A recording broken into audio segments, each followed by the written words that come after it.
Hola, bienvenidos a mi canal Aprendemos de Todo. En este video voy a hablar del aprendizaje visible. Me pareció muy interesante.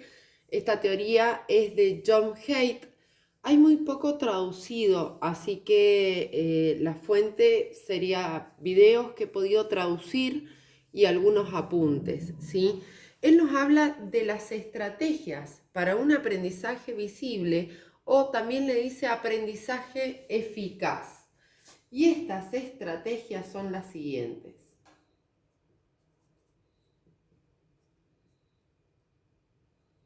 Yo estaba buscando el tema de nuevas estrategias de enseñanza y realmente me gustó la óptica que él adopta sobre estos procesos de enseñanza-aprendizaje. Dice que esas estrategias para un aprendizaje visible o eficaz son 4. La claridad. ¿A qué se refiere con claridad? Se refiere a dos aspectos. Uno, ¿qué quiero que aprendan mis alumnos? ¿O qué quiero enseñar? ¿Sí? Otro, los contenidos, dice, deben estar respaldados por ejemplos y aplicaciones. O sea, enseño un contenido y debo mostrar en diferentes situaciones, pueden ser problemas o no, cómo se aplica.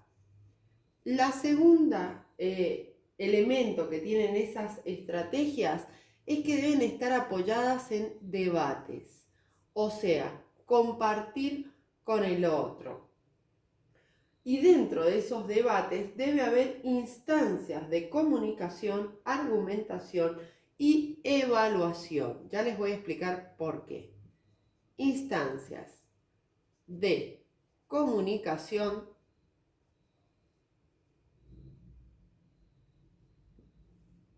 argumentación y evaluación. Esto es porque el docente debe estimular esta clase de aprendizaje o de recurso. Los debates son muy interesantes y se pueden aplicar básicamente a cualquier tipo de materia. Los alumnos en general les gusta expresarse, contar experiencias, conocimientos previos y relacionarlos con lo nuevo. Bien, 3. La retroalimentación. Es sumamente importante la retroalimentación desde los dos puntos de vista. Desde el alumno hacia el docente y desde el docente hacia el alumno. ¿Por qué? Porque el docente debe saber si el alumno está recibiendo, ¿sí?, esos aprendizajes de forma efectiva y a su vez el docente tiene que expresarle al alumno qué es lo que hace bien y qué es lo que está en proceso de aprendizaje y debe reforzarlo. ¿Cómo dice él? Con diálogo fluido. Lógicamente, para tener un diálogo fluido, debe haber un vínculo de respeto con el alumno para que él pueda expresarle al docente. Y en este diálogo fluido debe expresarse las habilidades y las debilidades. O sea, el docente debe decirle, tenés tal habilidad, vamos a decir lo positivo que logra el alumno, y también decirle lo negativo para que trabaje y desarrolle mejor ese aspecto.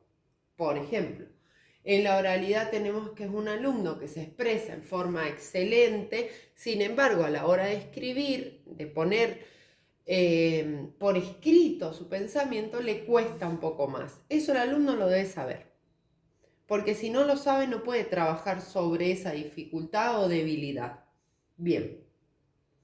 Y a su vez, el alumno debe expresar si comprende la materia o contenido para que el docente se autoevalúe, que era lo que les decía recién de la flechita, la autoevaluación docente.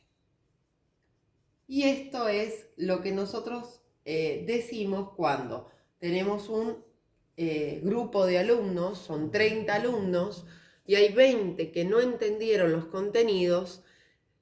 Hay que replantearse si realmente el método que estamos utilizando para enseñar ese contenido es efectivo o no, ¿sí? Y eso es con la autoevaluación. Bien, tenemos la cuarta estrategia que es el autoaprendizaje. Y esto es una corriente de pensamiento nueva que me parece muy interesante, en que los estudiantes tienen que tener la oportunidad de dirigir su propio aprendizaje en base a la metacognición, es decir, la conciencia del conocimiento adquirido, la habilidad para comprender y controlar, manipular los propios procesos de conocimiento. Es decir,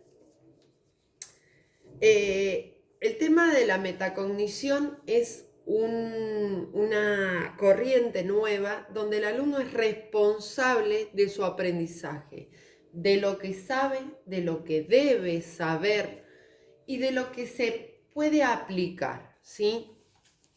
Entonces, los estudiantes, y esto también entra en lo que es un estudiante activo, ¿sí? Para que lo puedan enmarcar, no pasivo como era antes, que se depositaban los conocimientos y el alumno debía memorizar lo que se le daba, ¿sí? Y la responsabilidad de que el alumno aprendiera era totalmente del docente. En este caso, el alumno tiene parte de la responsabilidad de ese aprendizaje. Los estudiantes deben tener la oportunidad